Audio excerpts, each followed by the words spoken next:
Now I'm very excited to welcome back one of the most jolly college football bettors I know, Mr. Brad Powers from BradPowerSports.com. You can follow Brad on X at Brad Powers 7. I guess it's jolly old St. Powers. Let me know. Are you a Grinch this week or are you an angel? I'm typically a Grinch, so I'm usually on the naughty list. But yeah, I wouldn't say this time of year is always jolly for me. You'd have been a little jollier, obviously, if your Irish hat made the playoffs. After having to experience what we did with JMU and Tulane for sure. But I'll tell you this: the Grinch man, he's got some coolness to him too. I rewatched that with my kids, and he ends up landing the hottest chick in Whoville. So I thought that was a pretty cool thing. So we can be the Grinch. But that's okay. Sometimes the Grinch makes more money because the Grinch is contrarian. So we'll see what it goes as we discuss all these games, Brad. But I guess let's get our Christmas show kicked off with just your thoughts on the first round of the playoffs. Obviously I felt missed opportunity. With the nothing against JMU or Tulane, it's just like they're not historically great G5 teams. I'm not sure that they should have been there. Kudos for James Madison for continuing to play, though. They get the back door on that one. Both teams moved. So those weren't, high on my, Christmas wish list to watch. Neither was the Alabama-Oklahoma game just because we've already seen it. But wasn't overly surprised that Alabama won that game. But again, it wasn't like I was overly impressed with Alabama. I mean, are you kidding me? They ran for 25 yards in the game. Still very one-dimensional. It was more Oklahoma blowing the game than anything. And if there was one unit that I did come away impressed with, was Miami's defense. Sacking Texas A&M quarterback 7 times. A&M only given up 12 sacks all year. They dominated the game up front. That was the unit that I thought looked championship material out of pretty much anybody. Them and Oregon's offense. Yeah, Miami's defense looked great, and it was hard to decipher between was it just Marcel Reed being that bad or Miami's defense being there. I knew, I almost took that under, and then I looked like the next morning, and went all the way down from 51.5, and I didn't want it to go by 51, of course, Brad, and that was the key number, and I decided not to take that under. Obviously, that was a snoozer. If you took the under anyway, it still would have hit. And we'll get to some of those games. But I agree that was a hell of a performance by Miami. And I kind of thought, just like I handicapped the game, I had Miami and I picked Miami and I had Miami in Survivor too. So, I was happy to win that. What's interesting? What if Ole Miss, and obviously this is a big what if, Brad, but if they win it all, does Lane Kiffin get credit? Does he get listed as like a winning coach? Look at it this way. If you're injured and you can't play, you still get the ring. And it's not, and he tried to stay with the program. Does that go in his resume? It goes in Wikipedia. I don't know. What do you think about that crazy scenario? I don't think it should. So, they'd have to win 4 really tough games and he's not there. So, I'm sure Ole Miss won't recognize him as the coach. It's funny. Obviously something crazy like that happens. He did give the guys the plays. He coached them most of the year, and it's a funny thing. Who's that Michigan coach back in the day in basketball, 89? They don't give the credit to him. They give it to Steve Fisher. Yeah, that's true. It was coached during the time, but Lane was kicked out more or less, not allowed to because he left. So I guess you can say that. But this the funny thing about it is that anything's possible, and it'd just be a weird situation. Him sitting on the beach with an Ole Miss shirt on saying, I just won the championship. He would do something like that too on social media. It would be funny as hell to see something like that. But no, it's weird because if college football had the correct rules, he would have never left that early. He would have had to stay. And it's almost like from his perspective, not saying that I would have done it and I like it that he did it, but I will say that if you suck, your team will fire your ass whenever they feel like it. And he had to jump while the getting was good, so it's kind of like college football set this shit up. It's I hate the fact that it happened. And I guess money's not everything. So Do I lose respect for him? I just think he was put in that situation and he capitalized because of the dumb rules. But that's a whole nother podcast we could have on this. It's Christmas season. Let's try to be a little bit more cheerful and fix college football with our Christmas list, Brad. For your Christmas list, what would you like to see change? Give me like 2 or 3 things that you'd be like to change 1 through 3 in college football. There's the whole sport's broken right now, but let's just try to fix the national championship picture. I think it's real simple as far as the playoffs. Just take the 12 best teams. I mean, whether they're G5, whether it's 0 G5 teams or 2 G5 teams in a year. Most years I think it'll be 0, but some years if it's 1, then it's 1. Just give me the 12 best teams. Well, how do you figure out the 12 best teams? I think it's a combination of best and most deserving. Do you need a rating system? You had one for so long. It was called the BCS, a combination of polls and computers. If you need like a little bit of a small committee, not 12, but maybe a couple people that, make sure that there's no rematches or teams without a head coach or a quarterback. Maybe you slide them down a little bit compared to what the polls or the computer ratings have them. That'd be an easy fix, just fixing the playoff. Other things that need to be fixed. I think there needs to be more. Everyone's saying, hey, all the kids, in the last couple of days, hey, I'm re-signed with this team. I re-signed with that team.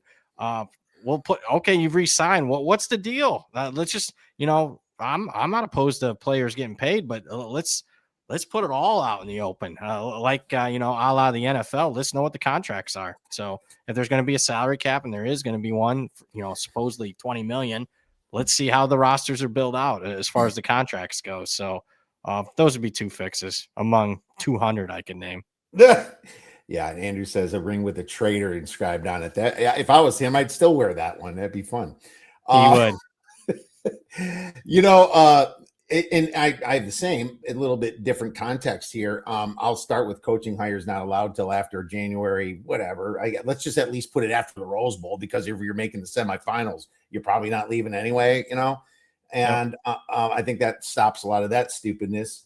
So here's the thing: put a salary cap on 20 million. Like Texas ain't breaking that. Like A&M and Florida with all the money, like they're not breaking that.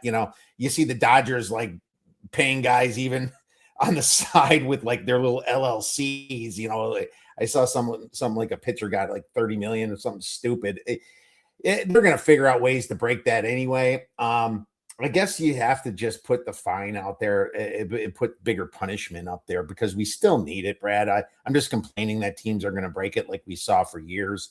But I say you have to make a better punishment. You have to say, look, if you're caught breaking this, I don't care. You are done. You cannot make the playoffs for 4 years. Something serious. And so I agree with you. I would like to see that. And I would say that you should probably incorporate conference championships somehow into the playoffs. And I like the idea of, maybe if the Power 4 teams, the loser doesn't lose, but if the playoffs are 16, don't get me wrong, I like 12 as a number. I think it's a great number, but just the fact that you have a dishonest committee doesn't make it work. And money's involved. I think you force the other teams to play. Maybe Notre Dame should have played someone to get into the playoffs. I would like to see that. And why would you reward teams like Ohio State for not playing a conference championship and as a 5 seed the year before, and they had the extra rest? It's just, I think you got to do that, and that's on my wish list too, Brad. They certainly could be more flexible. They could have been more flexible this year. I mean, they could have rewritten the ACC laws. I mean, that would have been a quick fix. Had Miami actually played the ACC championship game, a 10-2 team. I mean, they showed during COVID that they could be super flexible. Scheduling games during a week type of thing. You don't need to schedule games 5-10 years out. Schedule them, that week for Pete's sake. So, anything and everything's on the board. I don't have high hopes for what it'll look like in the end, but at least it's different. I can tell you that. Well, if I'm Texas, I sure as hell don't play Ohio State again week 1. Let's get to some of these big games then, my man. And you know what? Let's get right into the playoffs. Let's get right into the quarterfinals now of the playoffs. They're on neutral venues, as you know. And I'm so curious to hear some of your takes on this, because, we start off with New Year's Eve, which is fantastic. I love having a New Year's Eve game, man. Miami getting the early slot again against Ohio State. Ohio State's laying 9.5. You have a pretty dang low total of 42.5. AT&T Stadium in Arlington. So thank God Texas A&M didn't win, because that actually helps Ohio State here a little bit. The way I look at it is you'll probably still get a few more Buckeye fans than Miami. Ohio State's bigger. They're a bigger brand. Ohio State's got the better numbers and net yards per play. If you minus that, what they have over Miami, it's plus 1.05 for Ohio State. What do you think about this game? Is there a bet to be made? Not a high value pick. Probably shouldn't be. When it gets to this stage, I mean, if your power rating's off, a bunch of points, then it's your power rating that's probably wrong, because it's not like you have opt outs or anything. I lean towards Ohio State. Not super high confident. We'll see. Ryan Day is going to call the plays. I think that's going to be a positive. He's a better play caller than obviously Hartline, who didn't have much experience. Hartline will still be there, but obviously he's distracted with taking the South Florida head coaching job. Miami, it just really depends on pace of play for Ohio State. It comes down to, are they going to play a similar game plan like they had against Indiana and Michigan last year? Because if that's the game plan and they play that incredibly slow pace, that plays right into Miami's hands. If they're aggressive like they were during the playoff run last year, and threw the ball, especially to the best wide receiver core in the country, I think that is advantageous to Ohio State, because they are the better team, more plays, more chances for superiority. I don't expect much out of Carson Beck. I think Ohio. If you think A&M's defense is good, Ohio State's is even better. So I lean Ohio State. Miami team total under is probably my preference than anything. Ooh, I think 19.5-ish. I like that team total. That's got me thinking about that. Yeah, I lean Ohio State as well, Brad. They're the number one team in offensive success rate, number 4 in defenses EPA. Best team in the nation, really. And I still have the best team in the nation. They probably had their opportunities to win that Indiana game and didn't. And don't get me wrong, Indiana's right under them, but I still have Ohio State as my number one team. They have dudes that can run with Malachi Tony and CJ Daniels and Marion. They have guys on defense that can guard them. They're not used to going against guys that can stop them. Well, they're going to go against guys that can stop them. The strength of schedule ranks pretty close to the same, but Ohio State, man, number 2 in red zone defense in the nation. And, I think they're really number 1 in red zone defense, to be honest with you. They hate letting people in the end zone as you watch them all year. That's one thing I noticed about this defense. They have attitude, and they don't want anybody in there, and they do whatever it takes to stop you. My number is Ohio State minus 7.5, unfortunately, from a power rating standpoint. So, I'd still be more inclined to lean in 9.5, Brad. But I don't think Miami's going to score much at all. So I really like what you're throwing out there as a team total. What would that number have to be? Is it like 13? It's 42.5. So, you're looking at probably, 12, something like that. There was some early 19.5 out there. It's heavy juiced. A couple of far away books, but 15.5, 16.5 is what I'm seeing now. That's way too high. Yeah, I would take the team total under for sure. I'm gonna write that down to look at it. I can't believe it's that high, because I guess with a 42.5 total, I wasn't thinking right. Yeah, it's gonna be 15 and 25, right? They get to 40. So geez. There you go. I have a strong lean with you, and I'm with you on Ohio State. I don't think that number's getting any better though, man. I think it's gonna be between 8.5 and 9 the whole time. New Year's Day, the quarterfinal, Capital One Orange Bowl, Oregon versus Texas Tech.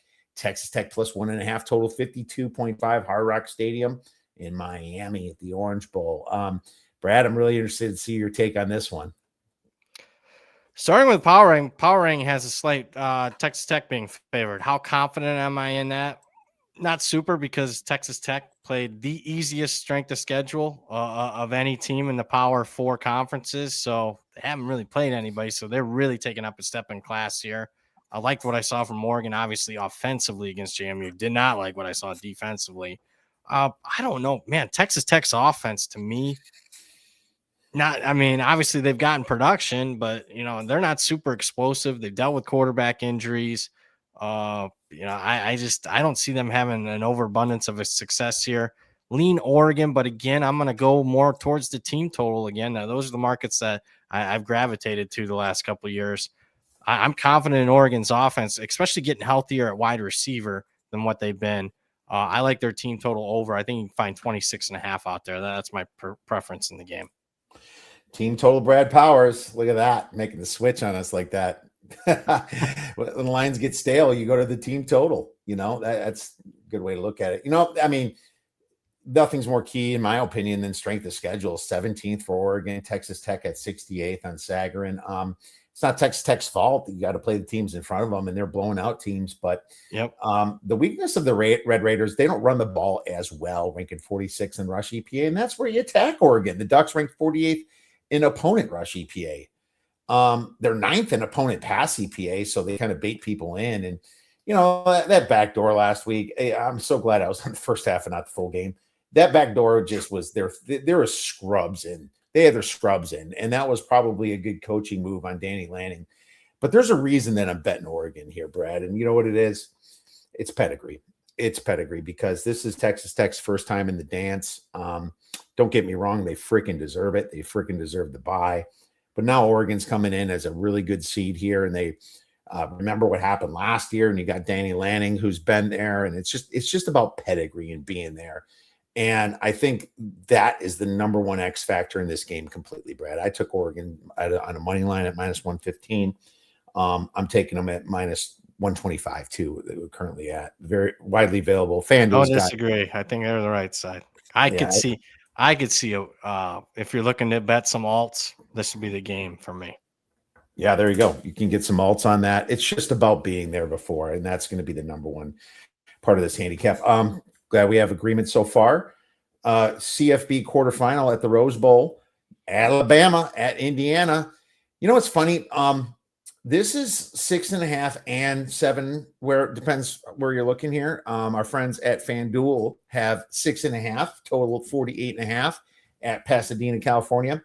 I mean, if you look at the stats, Indiana's got like a net yards per play advantage, 1.67 yards over Alabama's, man. And it's Indiana. It's weird to see him there. I know Alabama has the pedigree, but this is just a big disparity, Brad. And a disparity with my power ratings. I have it above a touchdown here. This would be the biggest one of the 4 playoff games. And I think the reason that it's not, 7.5, 8, maybe even closer to 9, 9.5 here, like a lot of the computers, is pedigree. There's probably a little bit of SEC bias. Tough for a lot of people to see, hey, Indiana favored by more than a touchdown over Alabama. I don't think the market could fully grasp that. So here we are sitting at 6.5 with it juiced a little bit. I've been a doubter of Indiana. So I haven't been more impressed though with what they did at Oregon, what they did against the Buckeyes in the championship game. I bet against them in both games. I'm not betting against them here because I'm not overly impressed with Alabama. I haven't been overly impressed with Alabama really at any point this season outside of the win in Georgia. Again, kudos for them for coming back from 17-0 down. But, they got outgained by 100 yards by an Oklahoma team that I don't think is very good. It was more Oklahoma blowing it there, giving them every opportunity to come back, at least by halftime. Oh, yeah. So predictable with Mateer. They kept doing the same thing. It's like, of course they're going to spy him. It's like, seriously? It was terrible offensive game plan after they were up 17-0, man. Yeah, I still don't. I'm not a believer in a one-dimensional Alabama offense. They can't run the football. Indiana's front's really good, although they are missing that key piece. That Daly kid unfortunately got injured in the celebration after the game. But I like Indiana here. I bet Indiana my 6.5. Okay, is that a play? Did you bet it? Oh yeah, I bet. If them other ones are plays, it's just then they're not widely available. Those T totals are probably preferred over this one, but I bet Indiana. I think it's worthy of a bet. Not a best bet though. Yeah, in Alabama had the harder schedule, 3rd to Indiana's 42nd. Oh, yeah. But at the same time, it's like when Indiana did play Oregon at Oregon, they did play Ohio State. It's not like they shied away. The thing that worries me about them laying 7 is they did kind of play close games as well against a few teams like Iowa and Penn State. And yeah, good point. Probably situations they weren't in. Well, here's another thing. Indiana's top 5 in both offensive and defensive success rate. They're kind of right there with Ohio State, just a little bit under them for me. But Alabama is 50th in offensive success rate, and they can't run the ball. You already nailed it on that one. So I can't bet Alabama. But the funny thing about Indiana here is I just don't trust them for two reasons. For one, they just like you said, the pedigree, just kind of going back to my last handicap. And number two, after winning that Big Ten championship in the Heisman for Mendoza, it just feels a little bit let downy, man. It just feels like nobody, Alabama now playing with house money. People talk about DeBoer might leave and all that. And I just feel like this is kind of like where Alabama's talent, because Alabama probably has more NFL guys than Indiana. It's just something I don't want to get involved with, but I like the under a little bit, Brad. I didn't bet it yet. But I just can see the Indiana getting stalled. I can see Alabama starting slow like they did the last game. And that game, they shouldn't have got that pick six touchdown. Under 48.5, man, I'm leaning. I think that's too high in a big game like this. Yeah, I don't disagree. I think that might be the way to attack it. I will say I gotta look it up. I love that you brought up the Mendoza thing, because for a long time, fading the Heisman Trophy winner in the postseason was profitable, and I think it still is. If I were to go back through that, and I will, since I got a little bit extra time, I think it's right. I think you're definitely over the last 3 decades, you're positive EV if you fade the Heisman Trophy winning team. If you fade them in the postseason. Can you, when you tweet that out, let me know, because I'm really interested in knowing that. What's funny? I looked at the first half under. It's 23.5. You can get plus 102 in some of the naughty books, not our friends at FanDuel, but some of our enemies. But it's plus 100 in a lot of books under 23. But if you go to 24.5, it's minus 138. You're paying 40 cents to go from 23.5 to 24.5, and I wanted a 24.5 at like minus 120, but they're still not selling that. Maybe I just don't have enough. I have plenty of outs, but I don't know. I'm trying to decide between the full game in the first half, but it's those can go backwards on you as well. We've been here long enough to see that. So we both have some agreement, strong lean to the under here, and at 6.5, Brad, like if it gets 5.5, I will play Indiana. CFB quarterfinal, All-State Sugar Bowl, Ole Miss versus Georgia. Georgia minus either 6.5 at some of our friendlier books or 7 at some of the other books, and 55.5 is the total. And in New Orleans, SEC country, but you got an SEC game. Yeah, this is one where I do have a best bet here, and it's not a team total. You got me there. Did you lose me? Okay. No, I'm back. It's my fault, I think, on this one. Oh, okay. Okay. Instead of, it's tough best bet in a team total when they're not widely available, but I do have a best bet here. I'm going to give out Georgia. I think this is the one where they do miss Lane Kiffin. Obviously Ole Miss played them really tough in the first go around, led the game outright in Georgia. But, since that game, I liked what I've seen from Georgia defensively, especially the Texas game, especially the SEC championship game. That's what it looks like, a national championship outfit. Now the offense has been inconsistent, but obviously Ole Miss won and covered. They were impressive, but they did give up over 400 yards. Tulane moved the football in that game. And they, to me, didn't look totally buttoned up. I just think, Kirby with extra time has lost one time the last 6 years in the postseason, happened to be the Notre Dame game last year. But anything under a touchdown is a go for me. I mean, I love this bet. So I think if it's close, you're going to miss those adjustments that Lane is really good at. And I just think you'll see some, Kirby will take advantage of the inexperience on that sideline. Andrew says no ring for Lane, but he can take the blame for the L. So, there you go. There you go. I disagree. I disagree with your best bet, so that's fun. Georgia had the hardest schedule. There's something about this Rebels team. They blew out Tulane. You can't really judge them so much, but I just feel like they didn't really like Lane that much. Georgia 29th in defensive EPA, Ole Miss at 39th. It's not, for Ole Miss's defense, I feel like they kind of improved. The Rebels actually ranked 12th in offensive EPA. The Bulldogs ranked 25th. So coaching advantage I'll give to Kirby Smart all day. That's for sure. But they do not run the ball well. 48th in rush EPA. Ole Miss ranking 104th in opponent rush APA. So does that matter? I don't know. But we saw this game already once. Georgia barely covered that game. They won by 8 points in Athens, where the yellow handkerchiefs fly like reindeer in the moonlight. This I just think that Ole Miss is going to have a chip on their shoulder. Trinidad Chambliss has really, really impressed me. I think Ole Miss is better than Texas A&M. I know they don't have the strength of schedule Georgia did, man, but here's the thing. Me and Brad are head to head here. There are 7s out there right now. There's 6.5s out there. So it's just at the number. Would I take it at 6.5? Definitely by less. I think Georgia -3 is a fair line personally. Oh, wow. You really like Ole Miss then? Miami. This is one I have off on the market, and Brad, I will say you're definitely got closer to the market from your power ratings, but I think the reason we bet is because our power ratings are different, right?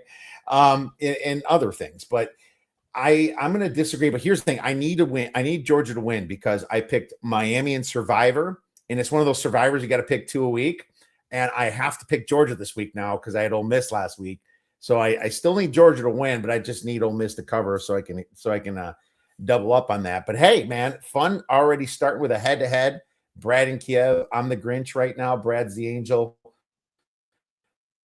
We'll go head-to-head here. Ole Miss versus Georgia go out this year. So we'll at least have one less SEC team. Let's go to some bowls, my man. And you know what, Brad, there's a lot of them. You can pass, you can just blow through with some of these, but starting with Friday, December 26th, Central Michigan versus Northwestern -10.5, totals 43.5. Anything that you like in this one? Nothing that I've really bet. Lean towards the dog. Northwestern just typically generic handicap. You take points with Northwestern. You don't lay double digits with their style of play, and obviously Central Michigan more run oriented. So lean Central there. They'll have a decent crowd there too. Okay, yeah, and I also I leaned. Actually, I just had a very small lean to Northwestern. I don't like either side too much. I think it's a decent line. I get what you're saying on Central there, and they probably will have a better crowd. It's a shitty bowl for them having to go to Ford Field. So it's like, yay, big you get to go to Detroit, have fun out there, wear some body armor while you're out there. New Mexico versus Minnesota. Minnesota is -2.5 total, 47.5, Brad. This line came down a little bit from when we first looked at it. I actually like New Mexico plus the 3.5. The problem I have is PJ Fleck has been pretty good in bowl games. I think he's undefeated in bowl games. But I will. How many points do we give New Mexico here down in Chase Field? I might even go to this game, Brad. Really? How many points are we going to? Yeah, it's not far. If it's 20-minute, 30-minute drive for me, I'll go over there. And it's going to be cheap as shit to get in. I mean, I don't have to pay nothing to get to the rate bowl. I have a guaranteed rate of almost like $20 probably to get in the cheap seats. You can literally walk down in some better seats. I might go to this game. What the hell? I like booing. You think they'll have a huge crowd there, New Mexico? No, I think they're going to have a bigger crowd than Minnesota, but it's not going to fill up the stadium. What do you think? I didn't do anything as far as giving home field advantage. I actually think some Minnesotans will travel. I mean, it's Phoenix, and you can leave I know it's around the holiday, but still, I mean, you want to leave Minneapolis and go to where it's warm. So I think crowd will be 50-50. I understand why people took the 3.5, but at current, I would lean Minnesota. PJ Fleck takes bowl seriously. He's been in games where you think, I remember a game against my alma mater, BG. The market loved BG in the game, and they just, won. They covered. I think they'll just do what needs to be done. Defense, special teams, run the football. And that'll be just a little too much for New Mexico, but not a high value pick, just a lean on the Gophers.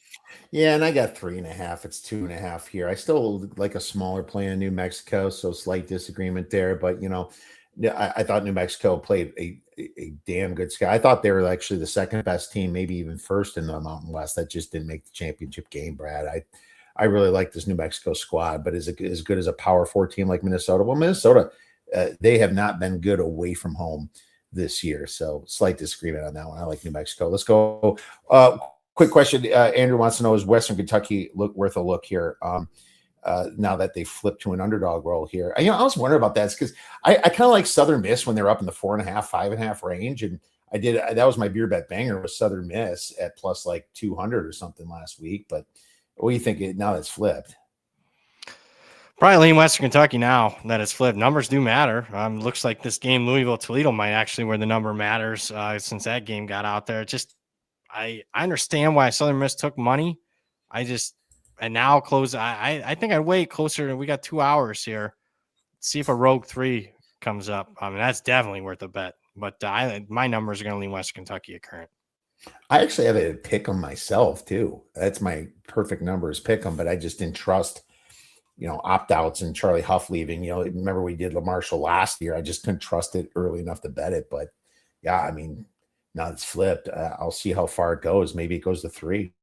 I have no problem waiting that out. Looking Andrew. like it wants to. So that's why we got 2 hours yet. There might be a Rogue 3 if you're screen watching here. Yep. By the time we're done with this, you can get a Rogue 3 and see what's going on with that one. All right, FIU. And FIU is playing UTSA. I wrote 6.5, total 59.5. Anything on this one? Lean over. Nothing big though. FIU's entire secondary is out. UTSA is going to be missing like 6 or 7 starters on defense, so I just lean over. A lot of money on FIU. Yeah, did it go down? 6 at 6 now at some books. It's kind of, I saw it touch 5.5 and kind of go back up. Yeah, UTSA claimed that they're going to be missing a lot of guys, but I don't know if it's going to be more than FIU. Both of them kind of banged up here, really getting transfers and all that. I will say this is like one of the better FIU teams that I've seen in a long time, though. This team was complete trash, and they've really stepped it up a little bit over the last year or two. So I'm kind of proud of them for that. Yeah, they made a good coach. The guy they got from the FCS from Florida A&M is really good. Yes, and I did take 6.5 actually. It's just not a 6.5 no more, but I did take that. I did take 6.5 when I did a show earlier. We have Saturday now. Go Military Bowl, Pitt versus East Carolina. Okay, where's this going? This was 9.5 when I wrote it, 57.5. Now it's 10, 55.5. I got to check FanDuel, but this is another one where you got a lot of opt-outs on the East Carolina side. I assume Pitt's quarterback's going to play. Yeah, Pitt's quarterback will play, true freshman. East Carolina's quarterback's not. OCDC are out. I bet it at 10.5 at open, thinking that ECU would have everybody. Now that they don't, now we're right back to where we began. So it's a no player now at 10, to be honest. Just no interest. I mean, kudos if you got Pitt. I think it got down as low as like 4. Yeah, it was pretty low. Yeah, kudos you got Pitt for sure in this one. I know that East Carolina 4. I was worried. I'm getting older, but yeah, it was as low as 4. Yeah. I just think that the motivation lies with East Carolina more. They get to beat an ACC team. That's one thing, but I just don't know if their backup quarterback's going to be any good. You saw him step up to BYU and just play stupid, and they made some stupid decisions there. And I assume that Pitt's going to want to play a little bit of business. It's not the greatest. This is like a Ford Field place, and going to Maryland in the winter, I just don't like that going to Maryland.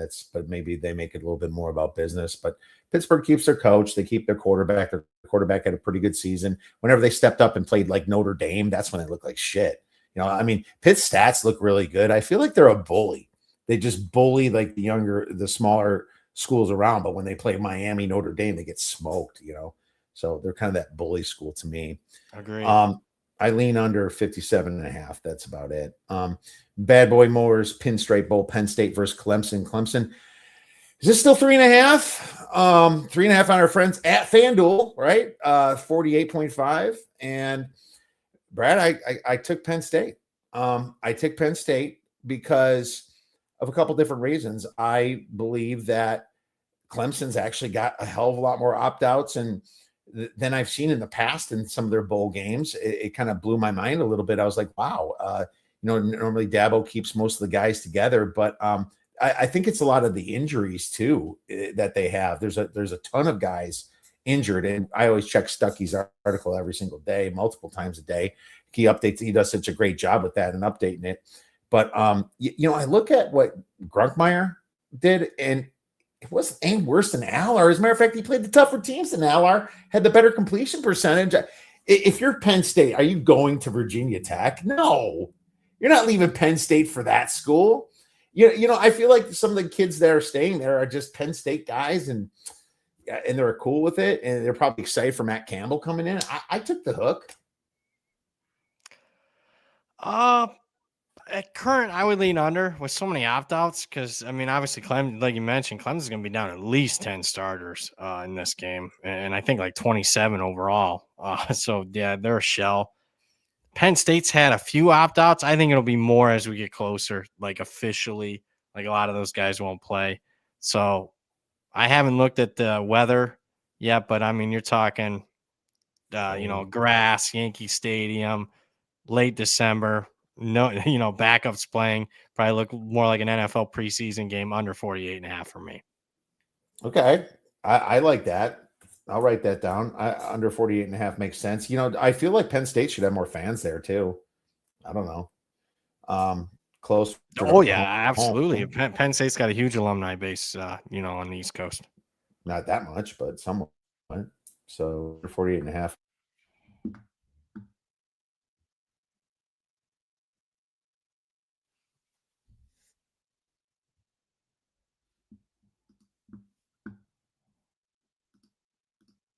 I just don't understand this UConn team. I know Fagnano's not playing, right? Their quarterback. I think that in their backup transfer went to the transfer portal. Are they going to have a quarterback?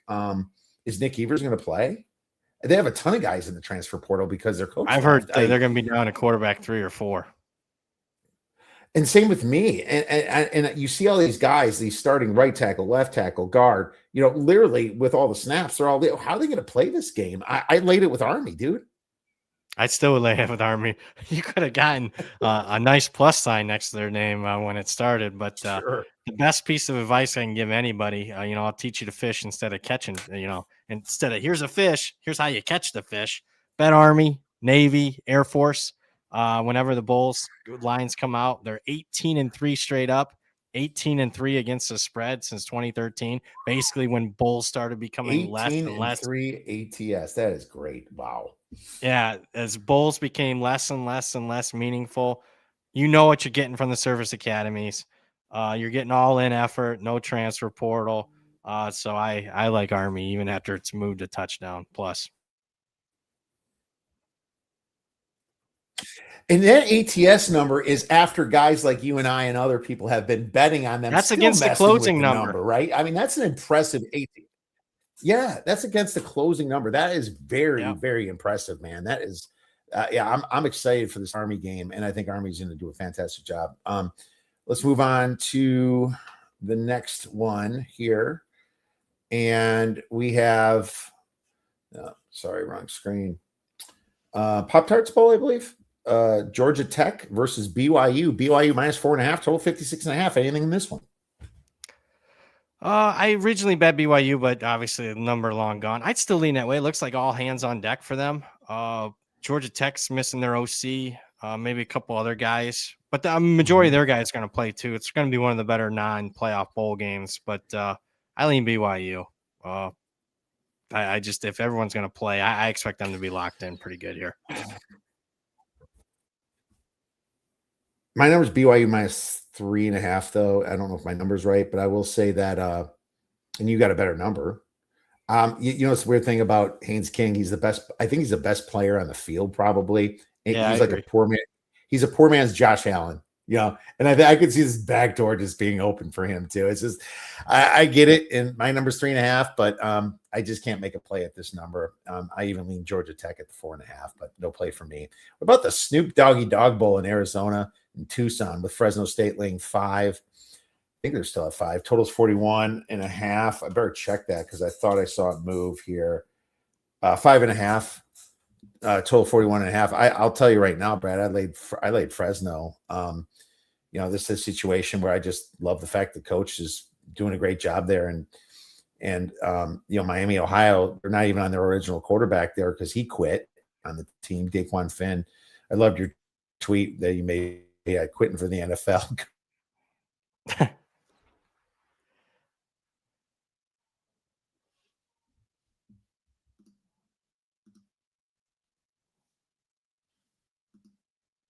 Coach for the Bulldogs. So, in my opinion, I like Fresno State a lot more, and I think there's more guys sitting for Miami, Ohio.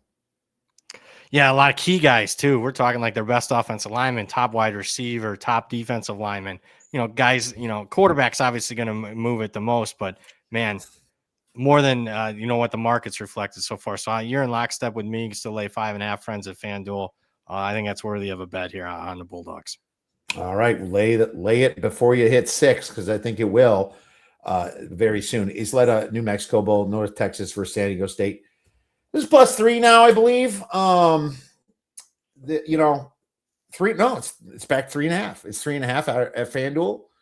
Total 53.5. Why did it go back? That worries me a little bit. That quarterback's out for San Diego State. Okay. They're going to start Bert Emanuel, the former Central Michigan quarterback. Not the Emmanuel you want around Christmas time, right? I'll take the other one. You're in rare form today. I know, just kind of coming up with zingers left and right. Okay, I still like San Diego State because I think the best unit on the field is their defense, Brad. And North Texas is not going to have their quarterback, right? And he'd be an idiot to play this game. I don't think he is, and I think there's going to be more and more guys leaving as well in this situation. So I still like San Diego State. Yeah, at 3.5, that's the only way I could go. Team total, maybe 29.5. It looks like a few books lean under North Texas teams total. All right, lean under North Texas team total. I guess you was on that. It's kind of weird to bet an under North Texas team total. That's probably a first for you for this. Yeah, the number one scoring offense in the country. But again, no coach, no quarterback. Big difference. I don't think the running back's going to play either. Yeah, I don't think so either. I think it's a good call. And you know what? This is a team that was deflated because they literally was this close to the playoffs because they're ranked higher than JMU too, right? They almost made it in. So it's just deflating, and then you lose your coach, blah, blah, blah. Text layer Bo, Virginia versus Mizzou. Mizzou -7, total 48.5. I have a play on this, but let's see if we line up. So money's coming on Virginia with Missouri's quarterback out, Perbula. I'm going to lean under. I do think Missouri still can have some success running the football, but I'm not a big Virginia guy. I think there is obviously a class difference between the ACC schedule and an SEC schedule. Not a game that I'm too involved in, but I would lean. You can find 45.5 at FanDuel right now, under for me. I wrote the wrong number. It's 4.5 right now. And I like Missouri at 4 because I just think that Missouri, much harder schedule than Virginia. Yep. And they're going to run all over the place. They're going to run the ball in Virginia, watching them against Duke, watching them in the AC. They can't stop the run. Washington State could have beat them just if they just kept running the football. Chandler Morris, I don't even care if he plays, but there's a chance he doesn't. And this thing will shoot past 7 if he doesn't. But dude, this is just a coach situation. Eli Drinkwitz 4-0 straight up in bowls, 4-0 ATS, 0.72 yards per rush. I'm laying -4 with Missouri here. And Zoller's played all right. He played, Yeah, he's played. Yeah. I think you get 3.5. I think that's where it's going. I think it's continuing to come down. All right. Well, watch it come down. And Virginia's another team almost made the playoffs and completely screwed themselves. So I guess it's a good enough reward. At least you get to play an SEC team, but it's freaking Missouri. Sorry to all Mizzou fans out there. Kinder's Texas Bowl, LSU versus Houston. Houston's -3, total 41.5. I mean, to be honest with you, I don't think there's a downgrade from Nussmeier to Van Buren. I saw Van Buren play. He looked actually like he was more mobile than Nussmeier, Brad. What do you think about those two quarterbacks? Nussmeier sucked this year. Yeah, he did. The fact that Van Buren's played now multiple games, although come on, I that think we're they only put frozen up up a 13 little against bit Western here. Kentucky, so uh, I'm not gung ho on the LSU offense right now, especially with some opt outs. Yeah. I mean, LSU is the opt outs. I think there's going to be a lot more opting out. You wonder if Lane's watching. Lane Kiffin is not watching this bowl game. Just like Yeah. he shit about this bowl game. He's doing something else. He's not watching you. I think you're gonna get more opt outs. There have been a few, but I'm reading the tea leaves. I mean, money's coming in on LSU. There were some threes out there now that have been taken out. I'm telling you, I think they're gonna be without 8 to 10 guys, starters wise. LSU is. Yeah. So what about Houston? I mean, Houston's coaches. I like Houston. I like Houston in this one quite a bit, but there's centers out. A couple other guys might be out on the line of scrimmage, but I think there's probably some pedigree. Oh, LSU a dog. I mean, if all things were equal, LSU would be favored. But I mean, Houston playing close to home. It's Willie Fritz versus an interim. I mean, you can see where I'm going. I like Houston, but I'm gonna let the market see what they want to do here. Looks like there's a lot of support for LSU. God, yeah. I wrote lean LSU just based upon I thought more guys would play, but if you're right about that, it's definitely a bigger game for Houston to win this game. And Houston wasn't in playoff contention ever. Yeah. Birmingham Bowl, Georgia Southern versus App State. App State plus 2.5, total 59.5. What do you think about this one? Well, a lot of App State's got like 25, 30 guys in the portal. It's 7 now. Forget it. It's 7 now. I shouldn't have said 2.5. It's 7 now. Yeah. At 7, it's a pass. You could have gotten all kinds of numbers here. So I think App State having 25, 30 guys in the portals more than priced in. Keep in mind, they were favored by more than a field goal at home against Georgia Southern earlier this year. Now, Georgia Southern won that game outright, but Clay Helton's terrible in bowl games. I mean, he hasn't won one at Georgia Southern, so I don't know how you can trust him here. Is J.J. Cole playing for App State? I don't think anybody's playing really for them. So hence why they're screwed. Well, JJ Cole would be an idiot to play this game. The guy he replaced, I mean, he's not coming back to play. He comes in. He's a big I think you're going to be down to a third third-string quarterback. I like Georgia Southern. I like Georgia Southern at 7. It's a shit number. I'm really late to the party, but I think this goes up and up again. I think Georgia Southern has way less opt outs. They still have their coach. I don't love Clay Helton or anything, but I think more and more guys are leaving App State. So I'll take Georgia Southern minus the 7. Coastal Tech is minus 9.5, total 51.5. Again, gonna fade the interim Coastal.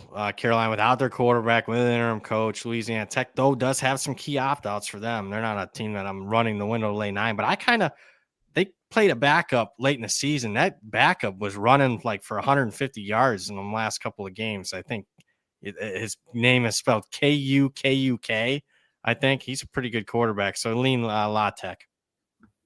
Kukuk, something like that. Yep. Yeah, I mentioned him. You know what's funny? I don't know if Samari Collier is going to play for the Chanticleers. I don't think he is, but he was banged up at the end. He's trying to get another year of eligibility. He got it. I'm pretty sure he got it. He got it. Okay, that's good. I saw he got it. Now, I think he'll play if he can. Now, I think this line would go down too, because if Collier plays and you see his 9.5 and LA Tech's on a backup quarterback, the under is not a terrible play. It's 51.5. I know LA Tech's defense was kind of like the best unit on the field, 16th in EPA. So that defense was pretty good for LA Tech. Liberty Mutual, Tennessee versus Illinois. Illinois plus 5. And no, this is now plus 2.5. Total 61.5. What about SEC versus Big Ten? I bet Illinois, but in a galaxy, number far, far away, even higher than 5.5. At 2.5, again, numbers matter. I'd probably lean more towards Tennessee. They're going to have obviously a huge crowd edge there in Nashville. Illinois miles. Yeah, I lean Tennessee. 180 miles from Knoxville. Sorry for interrupting. Oh no, that's all right. I got Tennessee minus 2.5. I had to play them. I know Chris Brazil's out and Arian Carter, their couple guys left for the draft, but it's not like Illinois doesn't have any of that. They have a couple guys that are opting out, a linebacker or offensive lineman, and I mean, I just like if I look at the backups, I'm going to trust Tennessee's backups a lot more than I trust Illinois, and you got to give them two to 3 points here for playing close to Knoxville right there in this bowl, and they're very familiar with the stadium. It's both teams are without their best wide receiver too. Illinois lost theirs too, man, and I think that's a bigger hit to Illinois than them. I'll take Tennessee minus 2.5. I think that'd be a good middle for you if you can nail that too.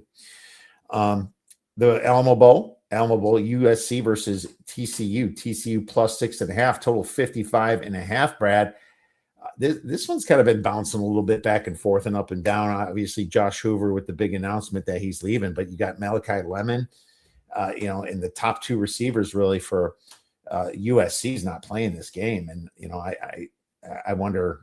It's still Lane Kiffin, and I assume that he's going to have some good young kids kind of coming in to show what they have, right? But I don't think I'm comfortable playing this game. I'm not either. It's a pass. No, I want to take TCU because USC is going to be down like 10 starters. But without Hoover, no play. And I'll say Dykes is a pretty high variance coach too. He is. Both of these coaches are really close to 50% ATS, and both of them, Lane Kiffin and him, have been in a lot of bowl games and a lot of postseason. So there's a sample size for both, and both of them just tell me unpredictable here. TCU is kind of that middle of the road Power 4 team. They're just kind of middle in everything, and USC had the offense, but with Lane and Lemon gone, there you have it. That's the situation. Well, that moves on. That brings us to the New Year's. Iowa versus Vandy. Vandy's minus 5.5. The total is 47.5. Brad, can you do me a favor and not bet Iowa until you tell me? Because I'm like hoping to get a good number myself on this one. And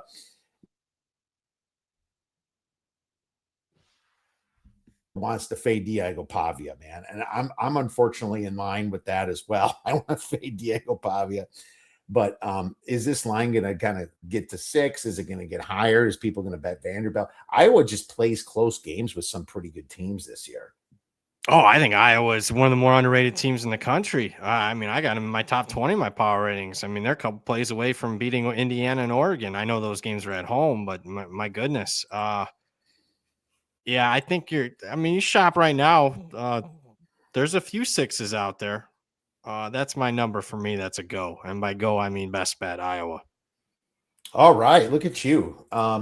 Saying here. I appreciate that. Iowa at 6.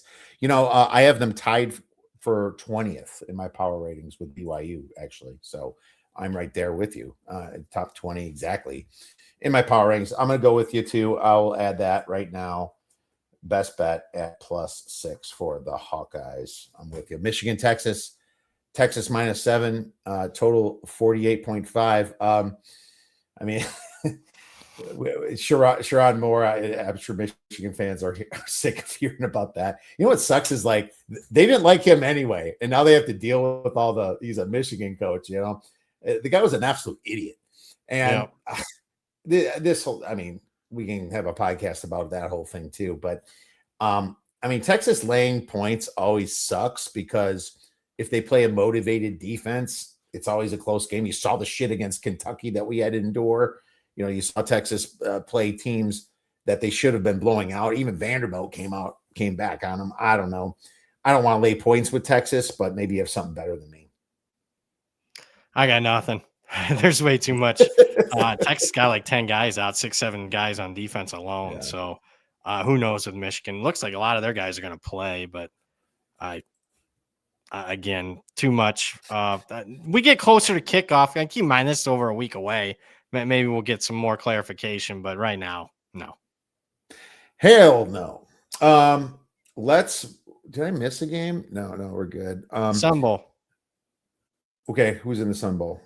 Arizona State, Duke. Okay, yeah, I did miss the game. Arizona State versus Duke. And why is this not? Oh, there it is. Duke's like minus 2.5 in the Sun Bowl. The total is 49.5. Oh, I didn't miss it. This is right after Iowa at FanDuel. So total 49.5.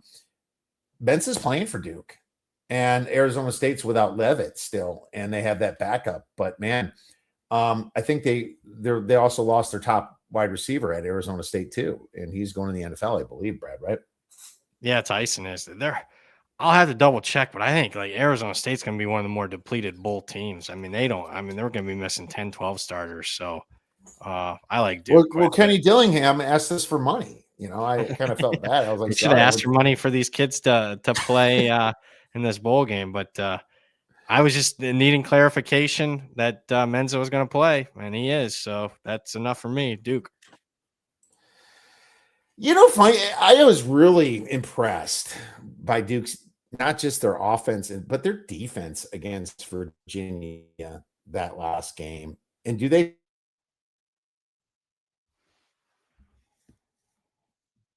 do? And Jesus, yeah, the running back too, as Andrew said, Raleek Brown, Jordan Tyson, big names. You got a right tackle that's opting out, and yeah, this is going to go to 3. I'm sure. I'm going to write this down. I'll take it with you. We'll take Duke best bet minus the 2.5. I am complete. And there you go. Let's move on to Nebraska, Utah. And this is getting out of hand too, Brad. Utah's laying 15.5 with the news that, coach is leaving. Total 50.5. What do you think about this one? Lean Nebraska. Now they don't have obviously Raiola, who I'm not a big fan of, but Johnson, the running back's out, so that stinks for their offense. But DC's fired. A bunch of their assistants are fired. But you get Matt Rule. I don't like Matt Rule. But you give him 16.5 points, and I wasn't overly impressed with Utah down the stretch. I think they easily could have lost to Kansas State and Kansas. I'll take 16.5. That's a huge number.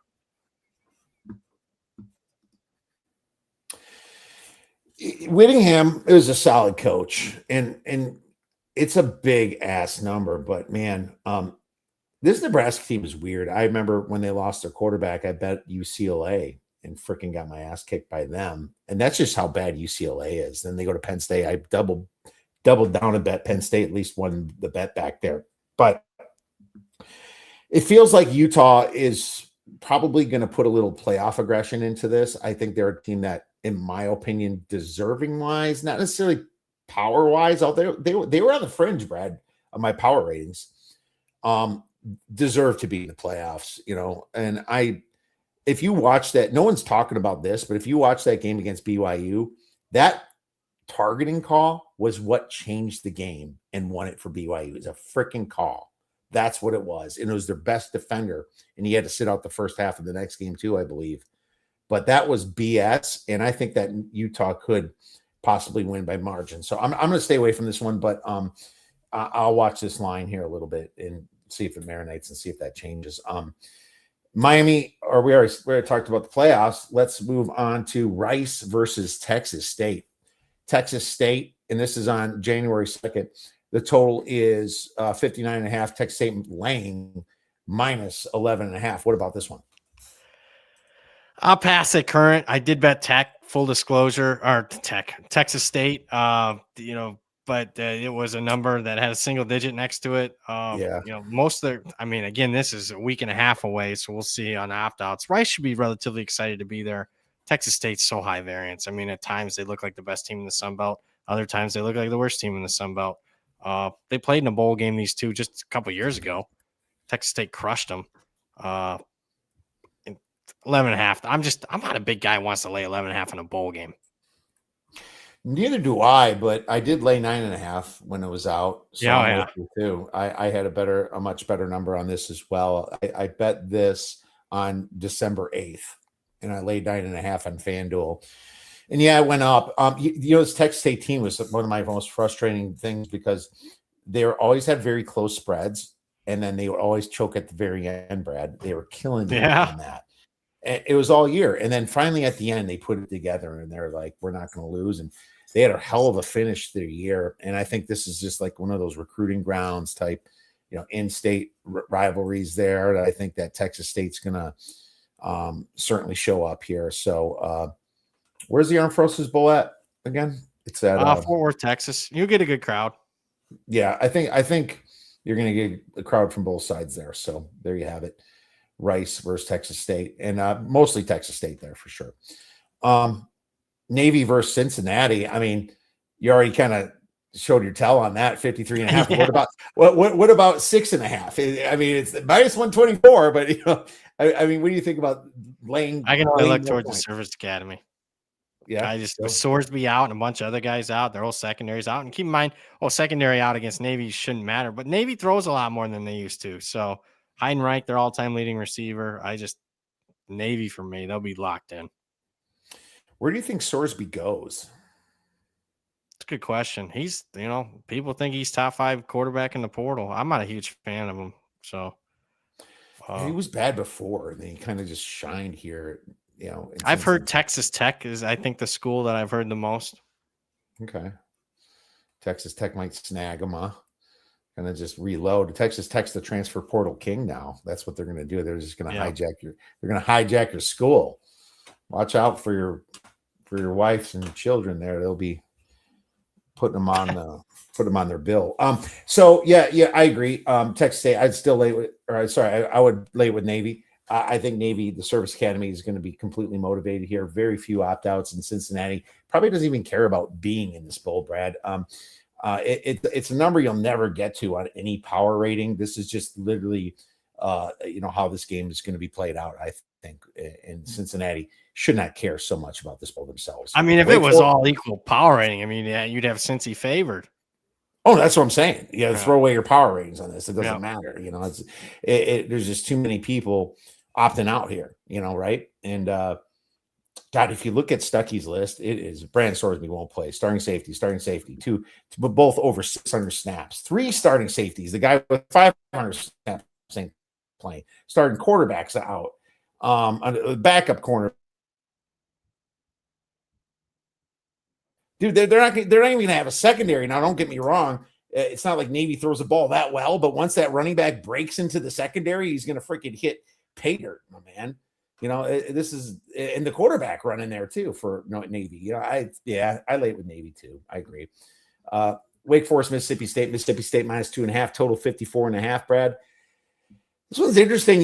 Mississippi State was good to me and bad to me, I guess, this year. The cowbell was fun. When they stepped up in big class, they couldn't win, but I feel like they kind of beat the meddling teams and the bad teams pretty well. It's funny. This game is not for like 2 weeks, right? Yeah. So it's like a lot can happen. Is there any value in this number right now? Friends of FanDuel, I lay the 2.5 with Mississippi State. I think they're one of them 5 and 7 bowl teams that should be excited to be there. They overachieved as far as win total. They're in the second year of a head coach. Now Wake Forest overachieved too. I think both are excited to be there. I made it 3, so I lay 2.5, but I don't think it's a high value pick. Where's this bowl at? The Mayo Bowl, isn't it out east? Charlotte. So you'll get some Wake fans, but they can barely get people to come out to the home games. So yeah, you're right. I think more people go to their basketball games than their football games, probably. Yeah, Mississippi State will have some. I mean, that's a loyal fan base. Crowd will be 50-50. If not, Mississippi State will have more. Interesting. Right in their backyard. Yeah. Mississippi State will have. It's not like Texas where everybody switches hats and then roots for the Texas team, right? It's not like that out there. It's dealt with that enough, my friend. ASU versus SMU. SMU plus 2.5. The total 51.5 to close out our bowls. Brad, what about this one? And I almost made a bet on it, but we'll see if you're lining up with me. You know what? I didn't make a bet on it. Some buyer's remorse not betting Arizona when they had that plus sign next to their name. Kevin Jennings gonna play for SMU. I think it's a really good bowl game. I'll say that. A lot of these I can't say that, believe it or not. Arizona was as good as any team coming down the stretch. I mean, I mean, if I had to force bet it at 2.5, I'd lay it with Arizona. Me too. Arizona, that defense was way underrated. 21st in EPA, 20th in success rate. They had some good special teams. Their offensive field possession start was at ranked fourth in the nation.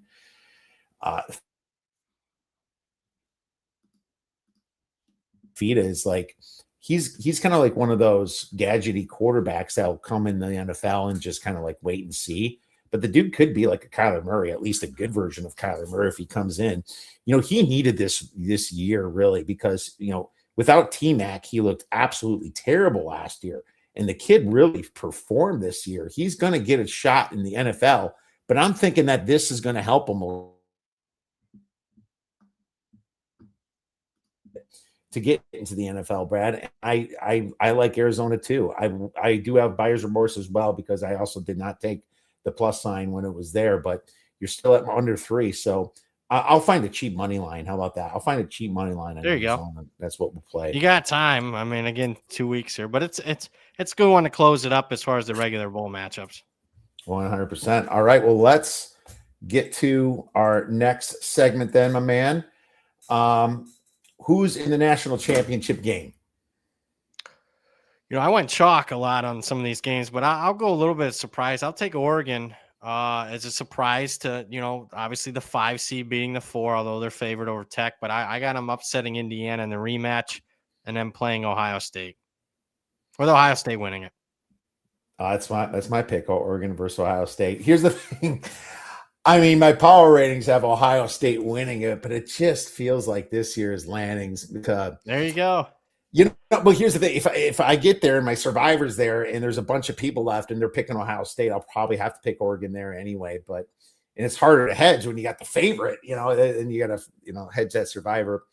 Now, I just feel like Lanning is going to be more motivated. And we've seen some boneheadedness in the past from Ryan Day. Ryan Day is going to get his team there.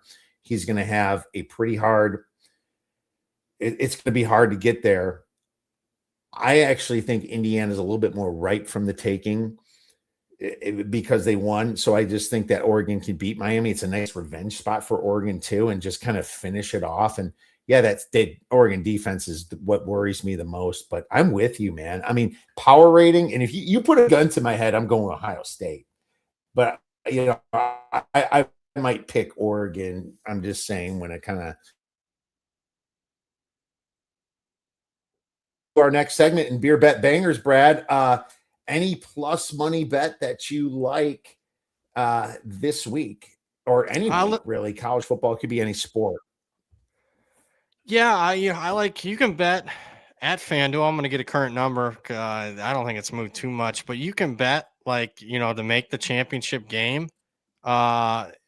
And we just talked Oregon plus 285 to make the national, not to win it, to make the national championship game plus 285. I like that. That's great. They'll make it. I started a money line rollover. I got 5% on the first game, so it wasn't much. But I started a money line rollover on Oregon to see if we can. You're probably going to end up getting paid out more than that. But offer to win the national championship. I'm curious, first of all, Brad, you have to have Ohio State to get there too, though, almost, I mean, if for some reason it's a lower team, maybe Georgia's favored, but I don't think so. No, I feel like it's favored over Georgia.